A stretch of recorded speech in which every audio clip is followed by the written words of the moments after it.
Bom, abra sua Bíblia comigo em Atos dos Apóstolos, capítulo de número 1. Nós seguiremos a partir do verso de número 6 até o verso de número 11, tá bom?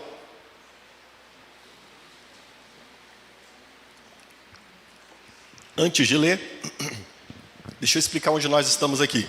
Comecei essa exposição em Atos dos Apóstolos, cujo nome da exposição é... Como é que é o nome do título dessa exposição, irmãos? Em o quê? Enviados, está ali, né? Transformados pelo Evangelho e enviados a pregá-lo. Enviados. O título dessa exposição de Atos dos Apóstolos é Enviados. Vimos no primeiro sermão, hoje é o sermão de número 3, que Cristo, Ele é o assunto deste texto. E é Ele quem está conduzindo sua igreja. Nós estamos sendo conduzidos por Cristo. É Ele quem está realizando as coisas que estão acontecendo no meio do seu povo. Cristo vivo, Cristo presente, tá? É sobre isso Atos dos Apóstolos. O Senhor Jesus conduzindo a sua igreja. Vimos na semana passada que antes de deixar a sua igreja, o Senhor Jesus deu aos seus discípulos instruções, certo? Primeiro, Ele deu-se a conhecer ressuscitado. Segundo, Ele orientou-lhes segundo o reino de Deus. E eu disse para vocês que essas orientações passavam, primeiro, por clarificar o entendimento do Evangelho, né? Os discípulos precisavam entender, eles precisavam elaborar melhor a sua compreensão do que é o Evangelho, para que eles pudessem depois serem enviados a pregar o Evangelho. Por isso Jesus passa ali 40 dias com eles. Dentre os assuntos mais importantes, Jesus estava especialmente dando clareza para eles do que era o Evangelho, acertando algumas compreensões equivocadas, e também o Senhor Jesus estava dando a eles entendimento do que era o papel deles a partir dali. Já que Jesus morrera e ressuscitara, para que servia então aquele grupo de discípulos? Por que o Senhor Jesus lhes havia discipulado? Qual era a finalidade de Jesus lhes ter acompanhado por 3 anos? É com esta intenção também que Jesus passa 40 dias com seus discípulos, a fim de orientar-lhes que eles estavam agora sendo enviados a uma missão. E por fim o Senhor Jesus disse que eles deveriam ficar em Jerusalém para receberem a promessa do batismo no Espírito Santo, a fim de que a partir dali eles cumprissem a missão, tá? Hoje aqui, tendo passado por isso, nós vemos então o diálogo nesse trecho do capítulo 6 até o verso de número 11, o diálogo que os discípulos mantêm com Jesus, ali imediatamente diante da sua ascensão aos céus, tá? E o que os discípulos conversam com Jesus e o que Jesus diz aos discípulos? Os discípulos estão preocupados com muitas coisas, especialmente com a consumação do reino de Deus, a realização final do reino de Deus. E Jesus olha para eles e diz: olha, não quero que vocês se preocupem com tempos ou estações. Vocês precisam se preocupar com uma coisa só: serem cheios do Espírito Santo e serem minhas testemunhas, tá? Por isso o título do sermão hoje é Testemunhas de Jesus Cristo cheios do Espírito Santo. Deu para entender qual é o assunto aqui hoje? Vamos dar uma lida então nesse texto? Vamos lá. Capítulo 1, a partir do verso 6. O texto diz assim: Então os que estavam reunidos lhe perguntaram: Senhor, é neste tempo que vais restaurar o reino a Israel? Ele lhes respondeu: Não lhes compete saber os tempos ou as datas que o Pai estabeleceu pela sua própria autoridade, mas receberão poder quando o Espírito Santo descer sobre vocês, e serão minhas testemunhas em Jerusalém, em toda a Judéia e Samaria e até os confins da terra. Tendo dito isto, foi elevado às alturas enquanto eles olhavam. E uma nuvem o encobriu da vista deles. E eles ficaram com os olhos fixos nos céus enquanto ele subia. De repente, surgiram diante deles 2 homens vestidos de branco, que lhes disseram: Galileus, por que vocês estão olhando para o céu? Este mesmo Jesus que dentre vocês foi elevado aos céus, voltará da mesma forma como o viram subir. Bem, queridos, temos esse trecho então, quando os discípulos estão dialogando com Jesus, na iminência da sua ascensão aos céus. Certamente eles já sabiam que isso aconteceria ali, naquele lugar. E eles passam então a fazer uma pergunta a Jesus, eles interrogam Jesus. E essa pergunta dos discípulos faz sentido, tá? Algumas pessoas acham que os discípulos estão aqui deslocados, né? Estão fazendo perguntas inadequadas a Jesus. Não, são perguntas adequadas, ok? Porque o Senhor Jesus disse que estava cumprindo o tempo das promessas que Deus havia determinado. O Senhor Jesus havia dito que o reino de Deus havia chegado. E que, especialmente nos últimos dias, estando com seus discípulos, ele lhes falara que haveria o cumprimento das promessas que os antigos profetas haviam dito há muito. O Espírito de Deus seria derramado sobre o seu povo. E o entendimento que eles tinham naquele tempo é que quando houvesse esse derramamento do Espírito Santo, já se consumaria, se completaria de forma plena o reino de Deus. Os discípulos não entendiam que existia uma superposição de tempos ou de eras. Como assim, pastor? Não estou entendendo. Sabe o que é superposição? Superposição é quando uma coisa está colocada acima da outra ao mesmo tempo. Então imagine comigo, pensa aqui. Olha como é que era a mentalidade dos discípulos, como era a mentalidade dos judeus também naquele tempo. Eles pensavam na história dos homens, na história do reino de Deus, como uma história linear. Imagine uma linha aqui, seguindo meu dedo, uma linha, e de repente, pum, o reino de Deus vem, acaba com essa história e inicia-se uma nova linha, já no novo céus, nova terra, com tudo aquilo que Deus havia prometido. Inclusive, eles acreditavam que esse derramamento do Espírito de Deus, o reino pleno de Israel, dar-se-ia nessa ruptura, né? Quando o reino de Deus viria de uma forma absoluta, de uma vez por todas, encerrando essa história que estamos vivendo e iniciando uma história nova. Mas não é isso que está acontecendo. Na verdade, está acontecendo uma superposição. Então, olhe para o meu dedinho aqui, está vendo meu dedinho? Imagina uma linha vindo e seguindo, e essa linha não se interrompe. Mas enquanto essa linha está vindo e seguindo, ao mesmo tempo uma outra linha se inicia aqui em cima e começa a seguir ao lado dessa outra. Dá para imaginar? Duas linhas se superpondo, uma linha sobre a outra. Dá para imaginar? Uma linha superpondo a outra. É isso que está acontecendo. O que está acontecendo? Não é que veio o reino de Deus, acabou esse tempo e a partir daqui já inicia-se os céus. Não é isso. O reino, essa história continua, mas enquanto essa história continua, inicia-se já o reino de Deus aqui acima e essas coisas estão caminhando ao mesmo tempo. Por isto, a dúvida dos discípulos. E eles perguntam ao Senhor Jesus: é neste tempo que vais restaurar o reino a Israel? Quer ver como faz sentido essa pergunta dos discípulos? Abra sua Bíblia comigo em Ezequiel capítulo 36, versos 26 e 27. Por exemplo, há muitos textos que falam dos últimos dias, do derramamento do Espírito Santo de Deus nos últimos dias. Este é um destes textos, e este texto aqui fala claramente que haveria um tempo em que Deus enviaria o seu Espírito de uma forma distinta, copiosa, poderosa, e que também, juntamente com isso, eles habitariam na terra que Deus havia dado a seus pais, eles seriam o povo de Deus, ou seja, sairiam daquela condição que estavam vivendo como vassalos do Império Romano, por exemplo. Olha o que diz o texto de Ezequiel 36, 26 e 27. Diz assim, 36, 26 a 28, tá? E vos darei um coração novo, e porei dentro de vós um espírito novo, e tirarei o coração de pedra da vossa carne, e vos darei um coração de carne. E porei dentro de vós o meu espírito, e farei que andeis nos meus estatutos, e guardeis os meus juízos, e os observeis. E habitareis na terra que eu dei a vossos pais, e vós me serei por povo, e eu vos serei por Deus. Aqui, este último verso, em alguma medida, implica que o povo estivesse vivendo na terra que Deus lhes deu, não estando mais debaixo do governo romano. Ou seja, ora, em parte fazia sentido a pergunta que eles estavam fazendo. O Senhor vai restaurar o reino a Israel, já que agora o Senhor vai derramar o seu Espírito. É nesse tempo que nós não estaremos mais debaixo do governo romano? É agora que os céus vêm de uma vez por todas? É isso que nós precisamos saber? E o curioso, queridos, é que Jesus não se dá ao trabalho de responder esta pergunta dos discípulos.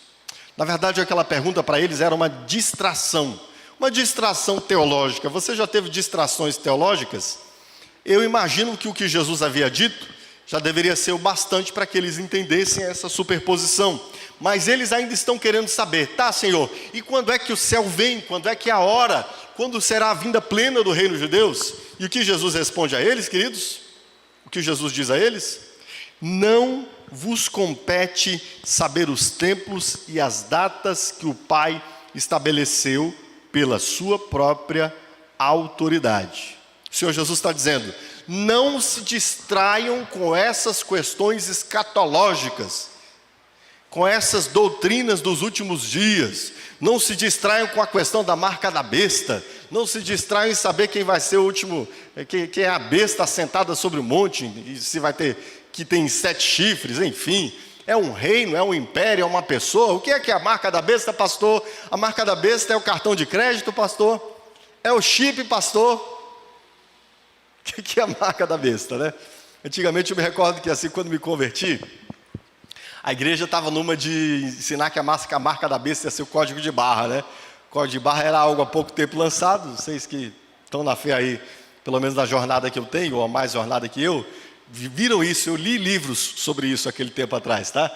Sobre a teoria de que a marca da besta ia ser o código de barra. Eu botar um código de barra na sua mão, um código de barra na sua testa, né? Depois veio a ideia do cartão de crédito, depois, hoje é o tal do chip, né? Que só dá na mão, só dá na testa, enfim, série de coisas. Isso importa? Isso importa pouco. Preste atenção, irmãos. Deixa eu te esclarecer uma coisa aqui. Tem coisas que importam muito.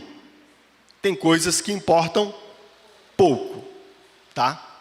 E especialmente esse texto de Apocalipse, eu vou dizer para você, a maioria das pessoas interpreta muito mal, tá? Para interpretar Apocalipse, você tem que estudar apocalíptica judaica, você tem que estudar uma série de literaturas antigas para ter recurso para interpretar Apocalipse, né? E obviamente fazer um entretecimento de Apocalipse com toda a escritura. Quem sabe um dia a gente tem a oportunidade, né, de expor Apocalipse. Então, você não sabe, mas sabe qual é o assunto principal de Apocalipse? Chuta aí, irmão. Chuta aí, irmão. Chuta aí, irmão, por favor, vê se você acerta. Qual é o assunto principal de Apocalipse? Não são nem os últimos dias. O assunto principal de Apocalipse é o Evangelho. Talvez você não saiba disso. Quem sabe um dia expondo Apocalipse eu possa tratar disso com vocês, né? Mas preste atenção. Os discípulos estavam com questiúnculas teológicas, né? Com questões, com comichões, perguntando-se sobre questõezinhas, enquanto Jesus estava preocupado com o mais fundamental, queridos, tá? Distrações teológicas, certo? Mas Jesus queria que eles atentassem para a coisa que mais importa. Às vezes nós não fazemos isso, como cristãos, né? Pensamos que a próxima fase da nossa fé, quem sabe, seja descobrir, né, o que vai ser a marca da besta. E aí você fica igual besta, assistindo um monte de vídeo do YouTube, né?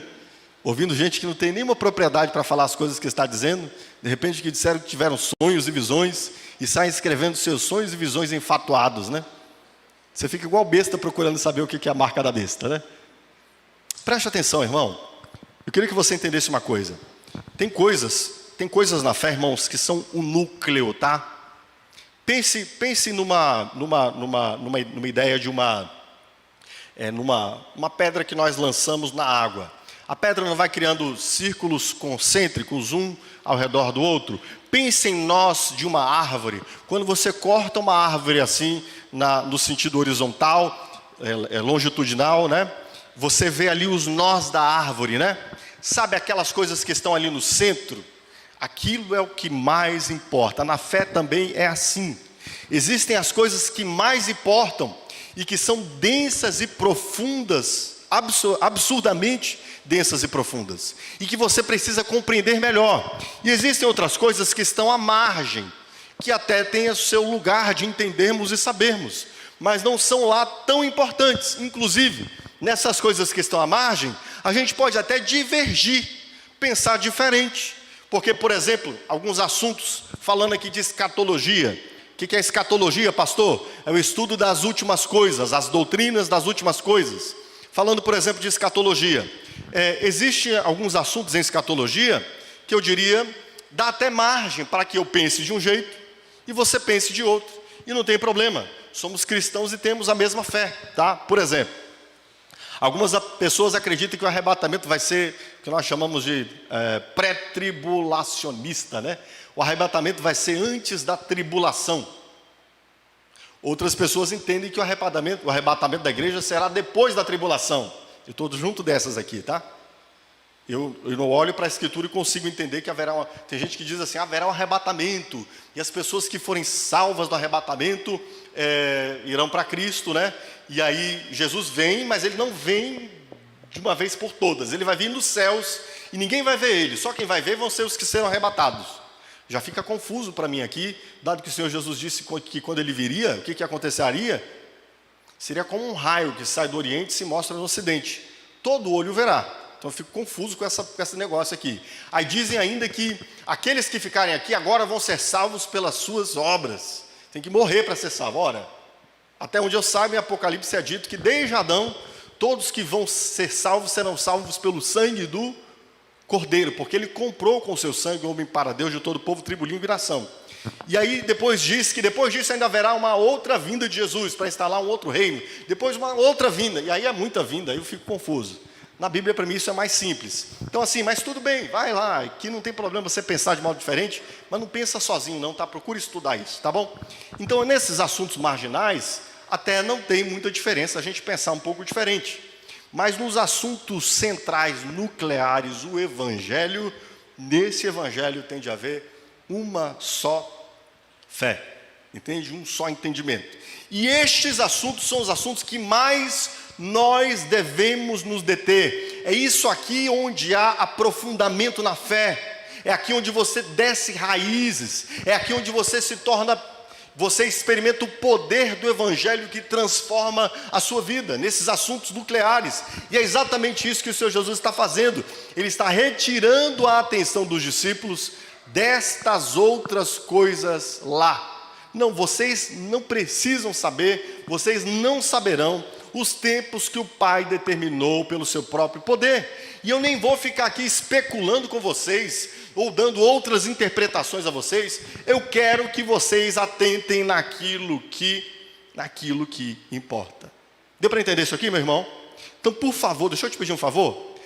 Para de ficar, primeira coisa importante, para de ficar assistindo pessoas que não têm nenhuma consistência nas coisas que ensinam, tá? Tem muita abobrinha na internet, tá bom? Mas é muita, não é pouca não, tá bom? É muita. E até que você tenha recursos para começar a saber interpretar o que importa, o que é bom e o que é saudável, não busque esses recursos. Depois que você for um cristão maduro, beleza. Um cristão que conhece bem o Evangelho, que sabe discernir o Evangelho, sabe separar uma coisa da outra. Às vezes me preocupa quando eu visito um membro da igreja, ele diz, pastor, eu estou estudando aqui profundamente. O que você está estudando, irmão? Eu estou estudando uma página, não sei das quantas, que ensina isso. Aí eu vou olhar e falo, meu Deus do céu, por onde é que passa isso, né? De onde é que esse cara que está dizendo essas coisas tirou esse negócio da cabeça dele? Só se for da cabeça dele mesmo, né? A igreja, queridos, tem uma história, tem tradição, a igreja tem interpretação histórica, a igreja tem concílios, credos, discussões, a igreja teve seus mestres que nos deixaram seu legado, Agostinho de Hipona, Calvino, Martinho Lutero, mais recentemente John Stott, hoje em dia D.A. Carson, e homens espetaculares que estudaram e estudam profundamente a Bíblia.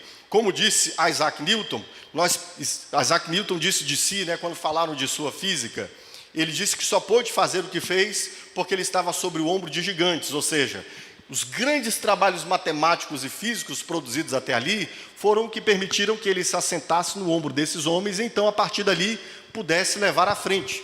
E eu diria o seguinte, não é que nós levamos à frente, nós não levamos à frente, mas a igreja só é saudável quando ela se assenta sobre os ombros desses gigantes. Como disse o apóstolo Paulo, a igreja está fundamentada sobre Cristo, que é a pedra de esquina. E ela tem também, Cristo é a pedra de esquina, ela tem os seus fundamentos, que são os apóstolos e os profetas, a Sagrada Escritura. Mas hoje eu vejo coisas assim. Olha o que eu vi ontem, né? A gente vê para rir, né? Eu vi ontem um videozinho de um pastor lá, alguém que se denomina pastor, né? Primeira coisa importante, não existe pastor sem uma instituição ou sem líderes que o tenham elevado a essa condição e tenham autenticado seu ministério. A Bíblia diz que, falando de Timóteo, Paulo fala que ele recebeu aquele dom pela imposição de mãos do presbitério. Um pastor não ordena a si mesmo, ele é ordenado por um grupo de pastores. Deu para entender isso? E o que a gente tem muito hoje? Muita gente que se diz pastor, mas não é pastor, porque não recebeu uma vocação de Deus, nem uma autenticação do corpo de Cristo, que é a igreja, tá? Eu já vi e você já viu, muitas portas de igreja sendo abertas do dia para a noite de pessoas que se intitulam pastores. Aí um desses intitulados pastores, eu vi um vídeo ele gravando, ele e mais outros dois, né? Tinham subido ao monte para ungir vassouras. Vassouras ungidas, não eram quaisquer vassouras, tá, irmãos? Com essa vassoura, eu vi esse vídeo, tá, irmãos? E ele convidando as pessoas para ir para a igreja, porque as pessoas receberiam a vassoura ungida, certamente por uma módica quantia, né? Geralmente é assim, né? Você vai e recebe alguma coisa ungida por uma módica quantia, né? Vimos Valdomiro, da igreja, como é o nome da igreja? Mundial. Eu já vi vídeos dele, por exemplo, vendendo água ungida, tirada do Rio Jordão. Não, perdão, essa não foi nada do Rio Jordão. Essa era uma água ungida que ele subiu ao monte, estou falando de coisa que eu vi, tá, irmãos? Que ele subiu ao monte, e aí mostra o vídeo, né? Ele subindo num sofrimento, né? Com aquela garrafa de água nas costas, aquele garrafão de água nas costas, né? Aquele sofrimento suando, aí bota aquela música de fundo, né? Do homem suando, aquele sofrimento, e lá ele ora, e aquela água é ungida, e a água é de graça, você só tem que dar uma oferta de R$1.000, mas a água é de graça, não está vendendo, tá? Você só dá uma oferta de R$1.000, e esse tipo de coisa que a gente vê hoje, a distorção das escrituras de uma forma absurda. Isso é um pisar no sangue de Cristo. Você está entendendo? Isso é pisar o sangue de Cristo, sapatear no sangue de Cristo. E eu não sei como tem gente que se dá o desplante de perder seu tempo com essas coisas que não tem nada a ver com o Evangelho. E olhe que os discípulos aqui não estão nem falando de coisas que estão assim estranhas à fé, são da fé, mas não são o núcleo, tá? E eu estou falando aqui de coisas que são absurdamente estranhas à fé, e é o que nós temos nesse nosso tempo. Por isso, pelo amor de Deus, desça, aprofunde-se, compreenda, discirna, e deixe que essas coisas que são centrais na fé entrem nas suas veias, para que você tenha condições de julgar o que é certo e o que é errado. Mas mesmo em se tratando de coisas que até dizem respeito à fé, o Senhor Jesus diz a eles aqui: não detenham a atenção de vocês nestas coisas que agora não são as mais importantes. Certo, irmãos? E o que o Senhor Jesus diz em seguida? O Senhor Jesus faz que eles atentem para a coisa que mais importa, tá? Inclusive até os próprios anjos, se você observar aqui os versos seguintes, eles estão ali estupefatos, né? Estão ali boquiabertos, olhando para Jesus ascender aos céus. E enquanto eles olhavam aos céus, a partir do verso 9 e 10, os discípulos, os anjos, dirigem-se a eles e dizem: por que vocês estão olhando para os céus? Este mesmo Jesus que dentre vocês foi levado aos céus, voltará como vocês viram subir. Ou seja, aquelas coisas que vocês estavam perguntando, elas vão se cumprir, não importa em que tempo isso acontecerá. Sim, virá de uma vez por toda o reino de Deus, sim. Deus estabelecerá o seu reino de forma plena, haverá novos céus e nova terra. O inferno é real, o lago de fogo e enxofre é real. Novos céus e nova terra são reais. Jesus ascendeu aos céus e voltará a essa terra. Essa terra, como disse o apóstolo Pedro, será destruída, os elementos ardendo se fundirão, disse o apóstolo Pedro. Esse mundo será destruído. Não é só a física que fala sobre isso, não são só os ambientalistas que falam sobre isso, tá? A física lá no princípio da termodinâmica aponta que tudo que existe se desfará um dia. E hoje nós já temos cálculos, por exemplo, pelos quais podemos chegar a uma medida, né, de em quanto tempo o Sol se desfará. A energia do Sol acabará. E aí esse mundo, como nós o conhecemos, colapsará. Mas obviamente não será apenas daqui a bilhões de anos, né, quando o Sol tiver acabado sua energia, bem antes isso acontecerá, tá? Mas enfim, essas coisas acontecerão. Virá o reino de Deus, mas você tem que deter sua atenção naquilo que é a nossa missão hoje. Percebe aqui? Um soldado enviado em sua missão não fica desatento e preocupado com as coisas dessa vida. É o que disse Paulo a Timóteo. Imagine você, um soldado enviado a uma missão, se preocupando com o TCC da faculdade. Bala correndo de um lado para o outro, e ele se preocupando com o TCC da faculdade que ele deixou para trás. Imagine isso, um jovem, né? Imagine lá na Ucrânia, onde nós estamos vivendo tempos de guerra. O jovem que estava no final do seu curso lá, precisando escrever seu TCC, de repente ele é convocado para o serviço militar obrigatório. Você acha que na trincheira ele vai estar pensando no TCC dele? Não. É importante o TCC? Depois que acabar a guerra ele volta e continua, né? E é exatamente essa questão aqui. Jesus quer que eles atentem para as coisas que importam, que deveria acontecer a partir dali. Por isso, Jesus quis lhes dirigir a atenção para questões outras, e é o que nós temos aqui, tá? O que eles deveriam atentar? Para o testemunho que eles deveriam dar dele, para a proclamação de quem Cristo é, que eles deveriam fazer isso cheios do Espírito Santo. Olha o que diz o verso de número 8. Vamos ler lá? Observe aqui, diz assim: vocês não devem prestar atenção nessas coisas que vocês estão imaginando, mas receberão poder quando o Espírito Santo descer sobre vocês, e serão minhas testemunhas em Jerusalém, na Judeia, em Samaria e até os confins da terra. Olha o que o Senhor Jesus está chamando a atenção dos discípulos. Para que o Senhor Jesus está chamando a atenção dos discípulos? Adivinha? Para o Evangelho. Vocês devem ficar em Jerusalém. Vocês vão receber poder pela virtude do Espírito que descerá sobre vocês. E então vocês serão minhas o quê? Testemunhas. Então preste bem atenção, por favor, meu irmão. Preste bastante atenção nisso aqui.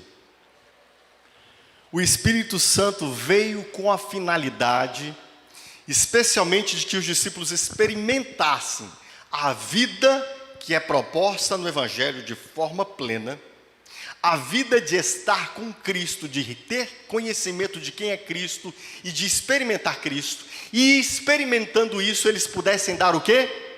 Testemunha. Dá para entender isso aqui?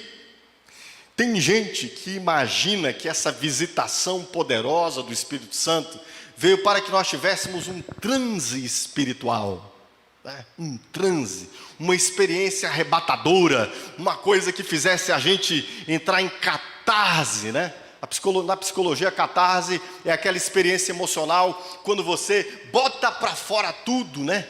E a pessoa, às vezes, ela entra, às vezes, até em choro profundo, às vezes até em posição fetal, né? A pessoa fica em posição fetal ali, chorando, convulsionando, botando as coisas ruins para fora. E tem gente que pensa que a promessa do Espírito Santo é para que os cristãos tivessem essas experiências catárticas, profundas, transes, né? Essas coisas assim, né?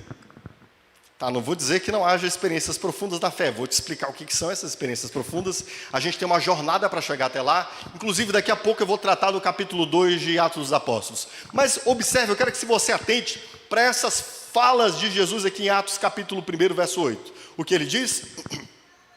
Vocês receberão poder. É uma atuação do Espírito Santo, queridos, que não dá para achar que sentiu, achar que viu, achar que experimentou. Você sabe, é algo vigoroso. Vamos pensar na seguinte imagem. Põe o dedo, você já viu energia elétrica? Quem já viu energia elétrica? Alguém já viu?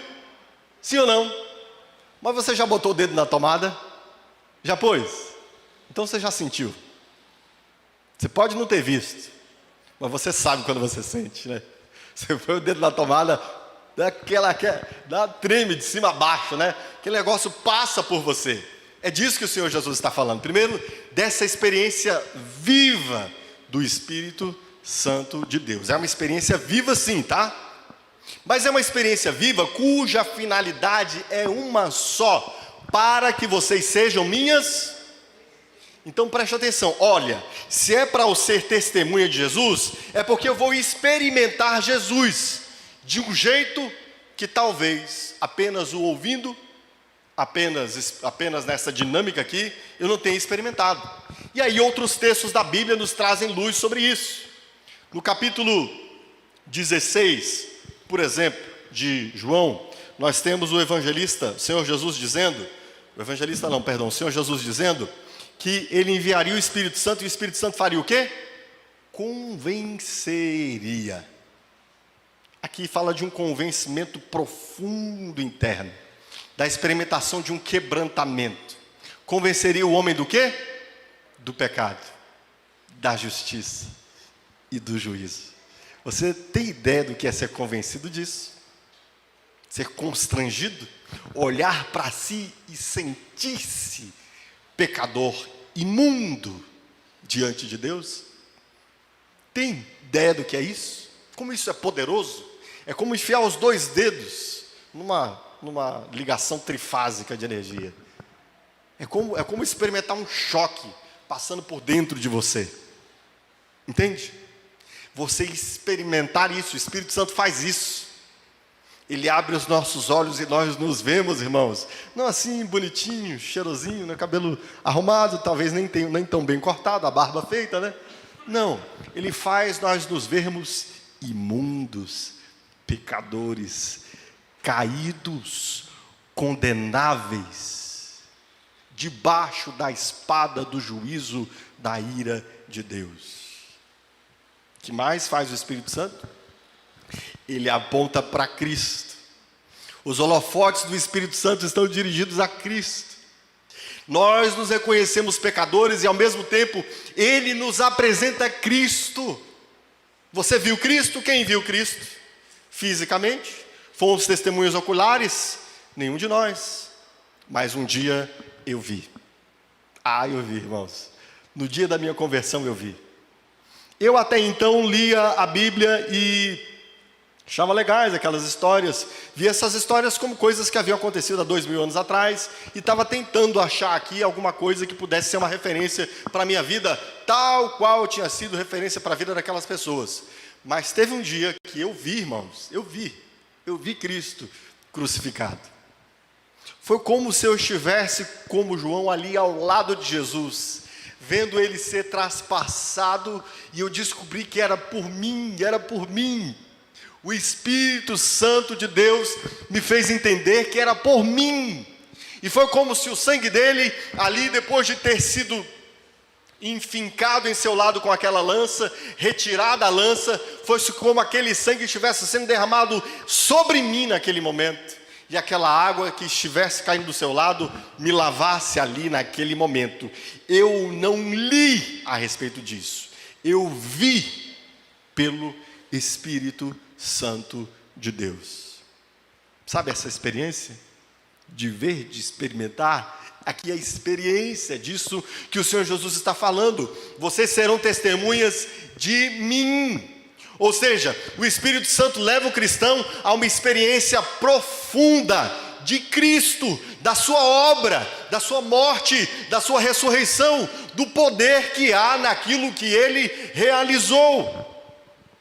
Esse poder do Espírito Santo nos convence do pecado, da justiça e do juízo. Esse poder do Espírito Santo nos coloca de joelhos aos pés de Jesus crucificado.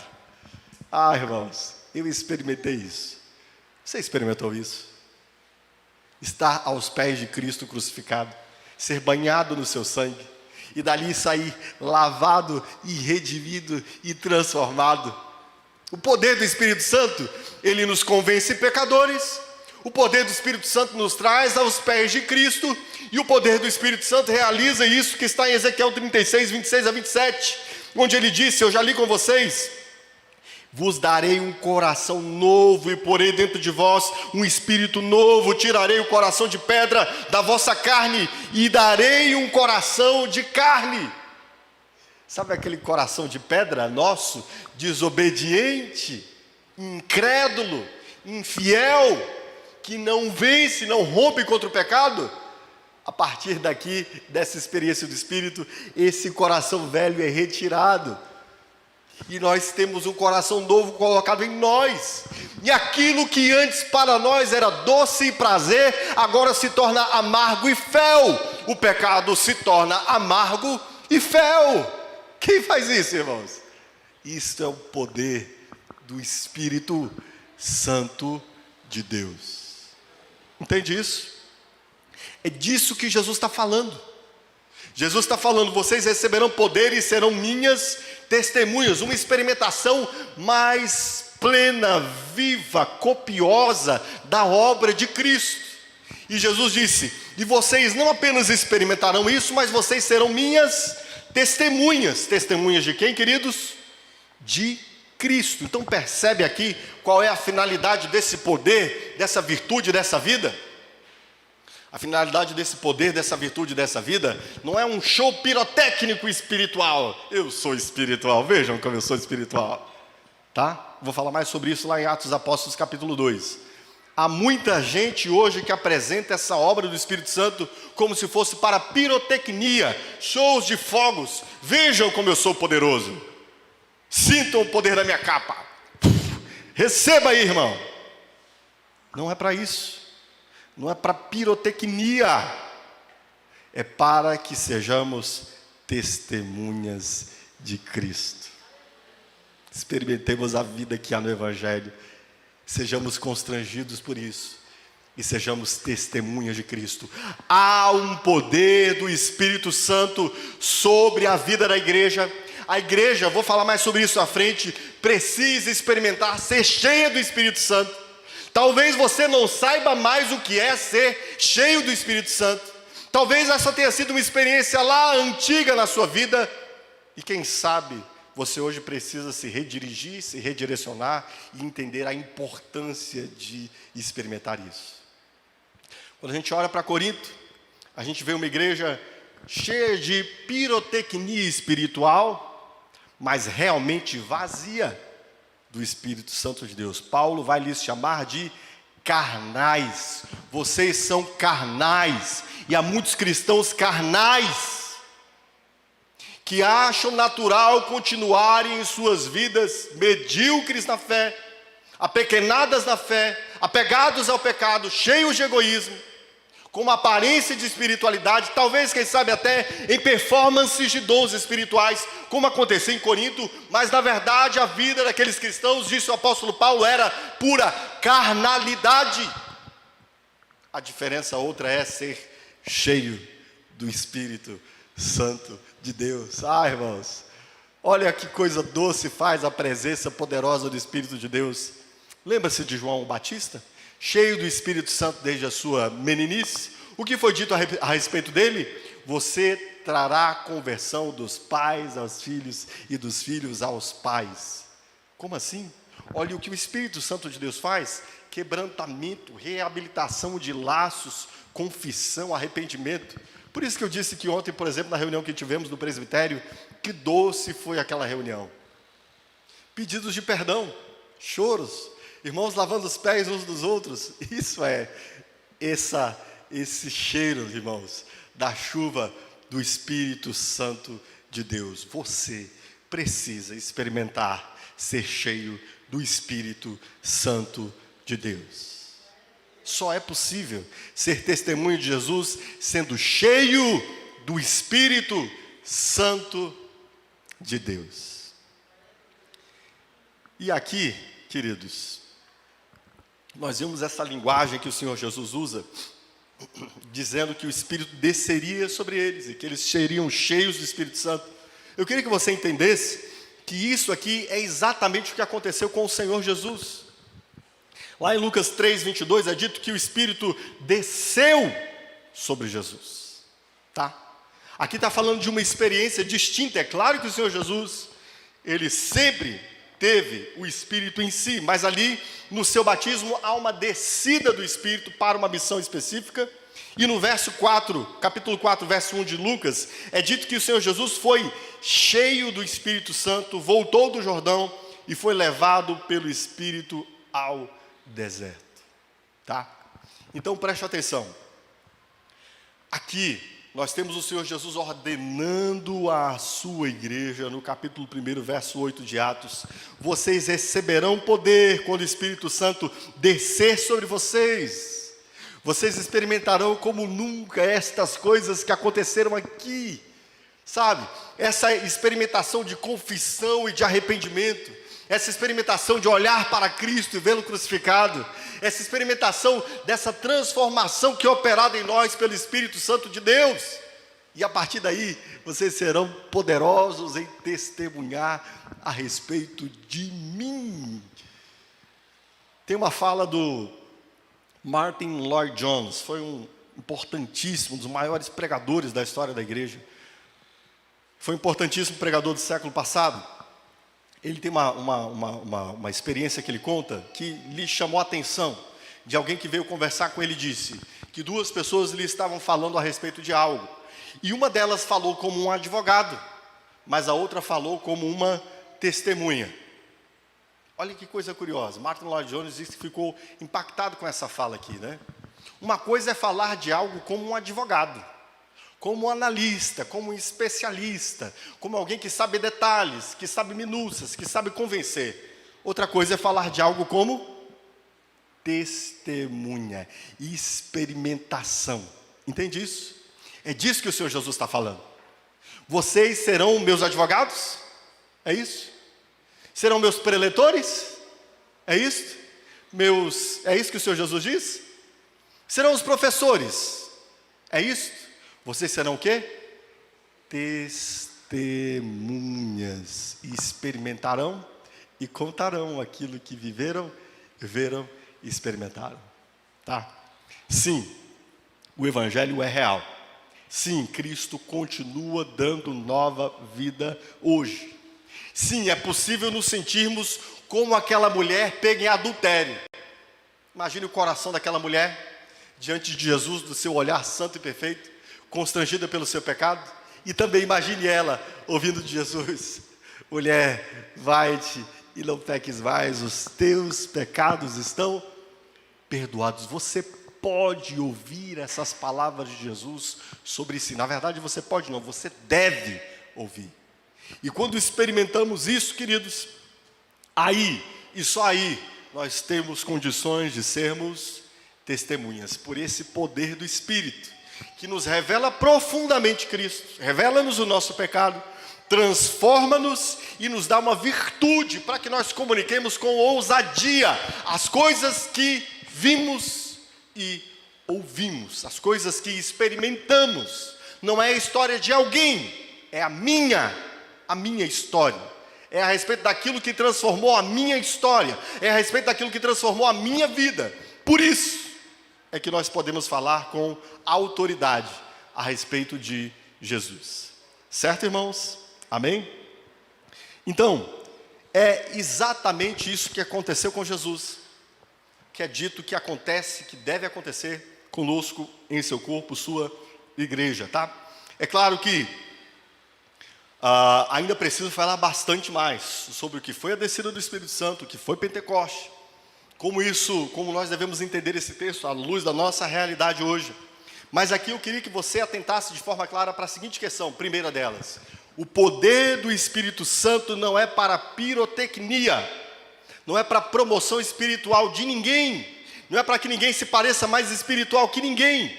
O poder do Espírito Santo é para que experimentemos de forma profunda e extraordinária o que o Evangelho diz, e tenhamos a partir disso virtude e coragem de anunciar das coisas que nós mesmos temos experimentado. Deu para entender isso aqui, irmãos?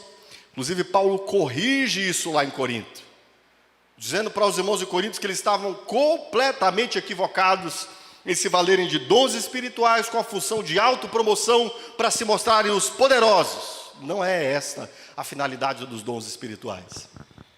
E segundo, irmãos, isso aqui é uma questão central na nossa fé: a experimentação do Evangelho e o testemunho do Evangelho. Como eu vou pedir para você testemunhar de algo que você não viveu, meu irmão? É possível isso? Alguém dá testemunho de algo que não experimentou? Por isso que o Senhor Jesus diz: fiquem em Jerusalém. Tem uma coisa lá que eu quero mostrar para vocês. Vocês vão ver maravilhas de mim, que vão entender maravilhas de mim, experimentar maravilhas de mim, que até agora vocês não entenderam. Não é à toa que em Atos capítulo 2 é dito que eles estavam falando a respeito de quê? As pessoas que eles estavam ouvindo, depois que desce o Espírito sobre eles, sobre as maravilhas de Deus. Ou seja, eles haviam experimentado essas maravilhas de Deus, irmãos. Aqueles crentes haviam experimentado as maravilhas de Deus. Qual é a maior maravilha de Deus? Cristo crucificado, ressuscitado, que nos salva pelo seu Evangelho. Entende isso? E aqui é esta questão fundamental. Testificar é falar daquilo que nós vivemos, que experimentamos. Abra comigo a sua Bíblia em João capítulo 15, versos 26 e 27. João capítulo 15, versos 26 e 27. Quando a Bíblia fala de testificar, de dar testemunho, é dessa linguagem de experimentação que a Escritura está falando.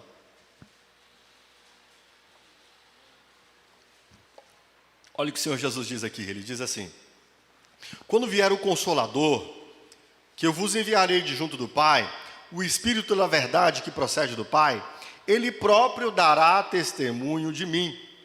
E por vossa vez, vós dareis testemunho, porque estáis comigo desde o começo.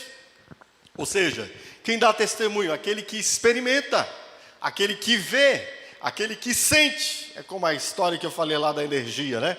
Se você enfiar o dedo na tomada, você vai poder pelo menos tentar descrever, né? Você não pode mostrar para uma pessoa, veja a energia elétrica, mas você pode tentar descrever pela sua experimentação o que é esta tal energia elétrica, tá? Deu para entender isso aqui, irmãos? Deu para entender? Fico com estas perguntas aqui por fim. Primeiro, nós experimentamos profundamente as realidades do Evangelho, irmãos, pelo Espírito Santo? Tivemos essa experiência? Você já se viu nu, pobre e cego? Já foi convencido pelo Espírito do pecado, da justiça e do juízo? Você já algum dia chorou e lamentou pelo seu pecado? Meus irmãos, o primeiro sinal de que de fato nós vimos a Deus é a contrição pelo nosso pecado. Quem vê o santo se constrange por ser profano. Na experiência de Isaías, Isaías vê a Deus assentado no alto e sublime trono, e como ele responde? Ai de mim. Toda verdadeira revelação do Evangelho começa por uma profunda contrição da nossa condição de pecado, e quem tem o poder de fazer isso é o Espírito Santo de Deus. E as pessoas que nos cercam, a gente geme pela salvação delas? Assim como nós nos sentimos condenados, consideramos e tememos pela condenação das pessoas que estão perto de nós? Percebe como essas coisas vão se encaixando? Primeiro eu experimento essa profunda contrição do meu pecado, e a partir disso, depois que eu experimento isso, é inevitável que eu olhe para as pessoas ao meu redor e descubra que, por mais bem aceitas e socialmente adequadas que essas pessoas sejam, elas também, como eu, estão na condição de perdidas, de condenadas. Percebe como as questões do testemunho aqui vão se encaixando? Você viu a Cristo crucificado, você se colocou aos seus pés, você recebeu a água que jorrou do seu lado, sobre a sua própria cabeça, você foi batizado pela água que desceu do lado de Jesus? Ou só te batizaram com a água de uma piscina? Você precisa ser batizado pela água que desce do lado de Jesus, irmão. Esse é o batismo que todo cristão precisa. Está ali debaixo de Cristo crucificado, traspassado, vê-lo morto pelos seus pecados e ser batizado na água que desce do seu lado. Depois que você experimentou isso, eu te pergunto, há agora um novo coração em você? Foi arrancado o coração de pedra? Ou a sua moral é tal qual fora antes da sua integração à igreja? Ou as inclinações do seu coração são tais quais eram antes, quem sabe, de você ter sido batizado. Se seu coração continua o mesmo, não se engane, você ainda é o mesmo. Ainda que com uma carteirinha, um nome de membro, a filiação de membresia numa igreja, você ainda é o mesmo. Seu coração é o mesmo, você ainda é o velho homem. Ainda precisa nascer da água e do Espírito. Como disse o Senhor Jesus a Nicodemos, isso não vem de quem quer ou de quem corre, o vento sopra onde ele quer, e só é nascido, só pode entrar no reino de Deus, disse o Senhor Jesus a Nicodemos, aquele que é nascido da água e do Espírito. Percebe o que o Espírito faz? O Espírito nos leva aos pés de Cristo, e ali ele nos batiza na água e no sangue de Cristo, irmãos. E por isso que o coração velho pode começar a ser tornado um coração novo. Você tem medo de se achegar à fé porque você não sabe se você será a mesma pessoa? Agora, falando a você que não é da fé, que ainda não crê em Cristo, que ainda não fez uma confissão, deixa eu te dizer para você uma coisa: há uma promessa do Espírito Santo de Deus de tornar corações duros em corações de carne, em dar nova vida. Eu sou testemunha disso. Meus irmãos são testemunha disso. A história da igreja é uma história de testemunhos disso, de pessoas cujo coração velho foi transformado num coração, ou melhor, foi retirado para que ali se implantasse um coração novo, a fim de que eles pudessem experimentar essa vida de Deus. Agora me responda uma coisa: aquele que se viu ali, condenado diante de Deus, e ao mesmo tempo depois, consequentemente, se viu lavado e batizado no sangue de Cristo caindo sobre si, e viu seu coração transformado, como este homem, esta mulher, não dará testemunho dessas coisas que ele viveu? Percebe isso? Percebe porque o Senhor Jesus disse: fiquem em Jerusalém até que vocês sejam revestidos de poder? O Espírito Santo virá e vocês serão minhas testemunhas, falarão de mim, das coisas que eu fiz, das coisas que eu realizo, das coisas que eu realizarei. Como não seríamos testemunhas depois de experimentar tudo isso? Por isso a necessidade de você experimentar, meu irmão, essa obra extraordinária que só o Espírito Santo pode fazer. Quem sabe você a tem experimentado? E quem sabe sua lâmpada se tem apagado? Quem sabe você se tem esvaziado? Quem sabe você tem entristecido o Espírito Santo de Deus? Quem sabe você esteja vivendo uma vida carnal agora, um cristão mais carnal, e acha normal viver como um cristão carnal, e acha normal viver como se fora antes a sua vida, e acha normal, quem sabe, ter apenas na média ali uma diferença moral superior aos demais. Meu irmão, você precisa ser cheio do Espírito Santo de Deus. Vamos falar mais sobre isso à frente. O que essa experiência desse enchimento faz em nós, o que ela realiza em nós, como ela dirige a nossa vida, como ela molda o nosso comportamento, como ela nos leva a essa experimentação de querermos dar testemunho. Aquele que experimenta, ele quer dar testemunho. Ele quer que outros vivam isso, experimentem isso, realizem isso nas suas vidas, conheçam a Cristo, sejam salvos por Cristo, amem a Cristo e rendam-se a Cristo. Temos pedido ao Espírito Santo para nos encher de si mesmo e nos fazer testemunhas. Começa por aqui. Se essa não tem sido a nossa oração, começa por aqui. Aquilo que Deus fez em Pentecostes, Ele continua fazendo na história da sua igreja.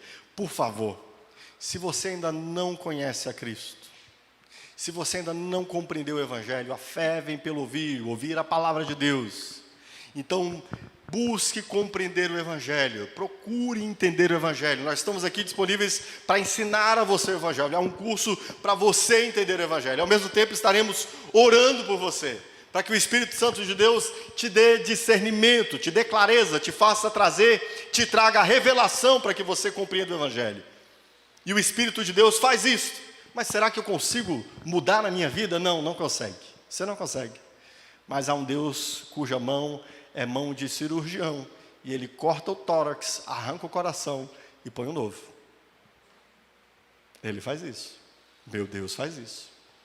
E aquele que mentia, não mente mais. Aquele que roubava, não rouba mais. E aquele que era viciado, não será mais. Deus faz isso.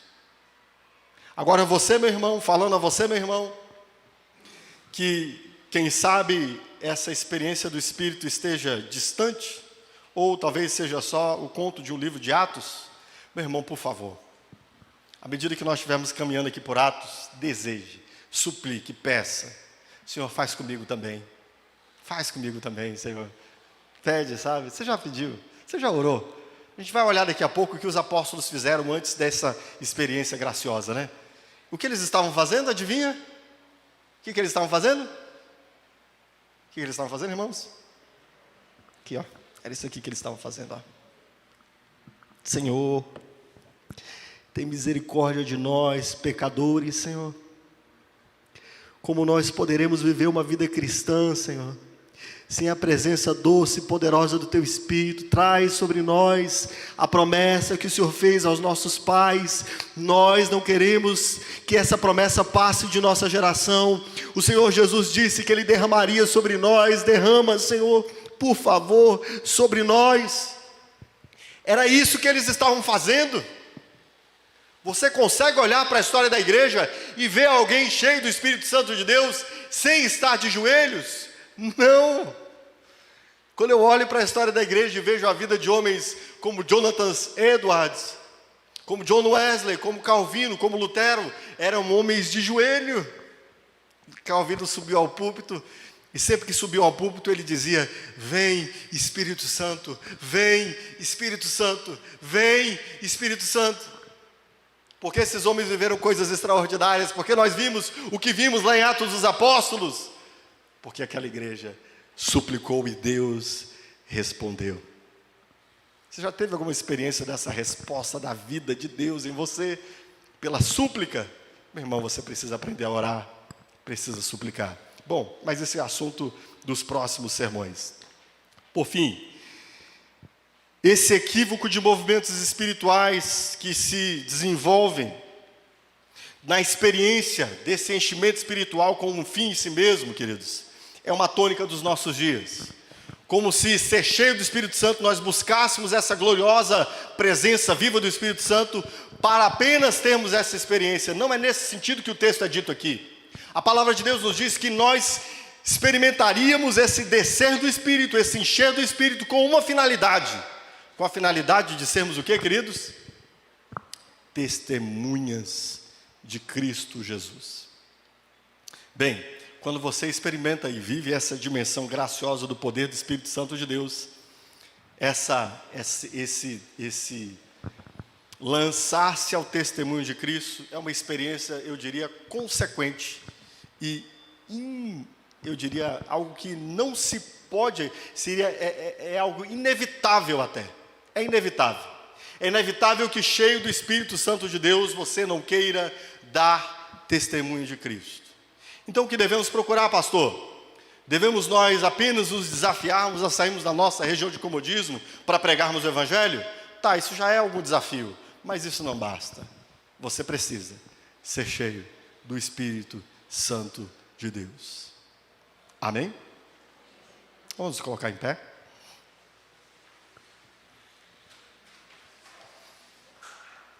Eu espero que hoje nós comecemos aqui, nós terminemos esse sermão com essa súplica, e que isso se torne, meu irmão, uma pauta em toda oração sua. Espírito Santo de Deus, me enche. Senhor Jesus, envia seu Espírito sobre mim, me dá a experimentar as coisas que o Evangelho diz de forma mais profunda, me deixa ver a beleza de Cristo, a glória de Cristo, me deixa ver aquilo que o Senhor realizou por mim como eu nunca vi antes. Peça ao Senhor para que você possa experimentar isso. Mais à frente nós trabalharemos mais esse assunto, mas aqui eu queria que ficasse assentado essa disposição do seu coração. Se dispõe a isso, meu irmão. Se dispõe a suplicar a Deus isto. Se você não experimentou aquelas coisas que eu disse agora há pouco, Peça que o Espírito Santo de Deus realize isso em você. E certamente, este é o início para que nós comecemos essa experimentação de sermos enviados. O Senhor Jesus foi enviado pelo Pai, por isso o Espírito desceu sobre ele, ele foi cheio do Espírito Santo. E ele disse em João capítulo de número 21, assim como o Pai me enviou, eu vos envio a vós. E ele ordenou aos discípulos, recebam o Espírito e sejam cheios dele. Põe a mão no seu coração. Senhor, obrigado porque o Senhor foi aos céus, mas não nos deixou órfãos. Obrigado porque só o Teu Santo Espírito é que tem realizado no nosso meio essa obra extraordinária de trazer-nos ao convencimento de nosso pecado, de revelar-nos Cristo Jesus crucificado pelos nossos pecados e também de experimentarmos essa nova vida que vem da Tua graça sobre nós. E eu sei que há dimensões profundíssimas de entendermos o Teu Evangelho. Eu sei que nós precisamos muito, Senhor. É indispensável que experimentemos o Teu Espírito, essa vida vinda do Teu Espírito e esse enchimento do Teu Espírito sobre nós, para que sejamos Tuas testemunhas. Eu te peço, Senhor, a partir daqui, desperta-nos a orarmos, a suplicarmos, a pedirmos. Vem, Senhor, sobre nós e enche-nos. Retira-nos, Senhor, dessa condição de carnalidade. Retira-nos, Senhor, dessa vida cristã, onde nos acomodamos, Senhor, a um estado de vivermos entristecendo o Teu Espírito, Senhor. Encontra-nos, Senhor, aqui em confissão, em contrição, em arrependimento. Quebranta os nossos corações e traz-nos quebrantados diante de Ti. Que o Senhor provoque em nós, a Tua igreja, um tempo de confissão e arrependimento, que sempre precede a chuva copiosa, serôdia, do Teu Espírito Santo sobre a Tua igreja. Vem sobre nós, Senhor. Derrama Teu Espírito sobre o Teu povo, para que vejam, experimentem e deem testemunho. É o que eu te suplico, em nome de Jesus. Amém? Aplauda ao Senhor, querido. Deus te abençoe.